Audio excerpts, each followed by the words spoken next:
ఒక సింహం ఎప్పటి నుంచో బైక్ రేసింగ్ లో పాల్గొంటూ వస్తుంది. ఈసారి ఘోరంగా యాక్సిడెంట్ అయి బైక్ రేసింగ్ లో కింద పడిపోతుంది.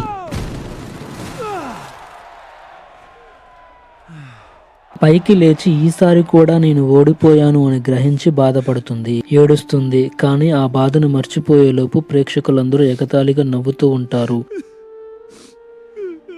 కింద పడింది అని జాలి కూడా లేకుండా. వాళ్ళను చూడగానే ఒకవైపు ఓడిపోయాననే బాధ, ఇంకోవైపు బైక్ పాడిపోయిందనే బాధ, మరోవైపు దెబ్బలు తగలాయనే బాధ. వీటన్నిటిని తట్టుకోలేక బాగా ఏడుస్తుంది. ఆ బాధలో నుంచి బయటికి రావడానికి నరసింహస్వామి టెంపుల్ కి వెళ్లి పూజ చేయించి ఈసారైనా నన్ను గెలిపించు స్వామి అని ప్రార్థిస్తుంది. I have lost many times in motorbike racing. Let me win this time, Lord.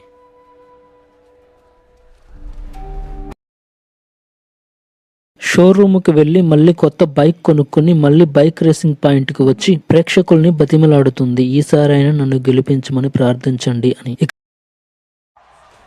Please share these candies with everyone and pray that I win.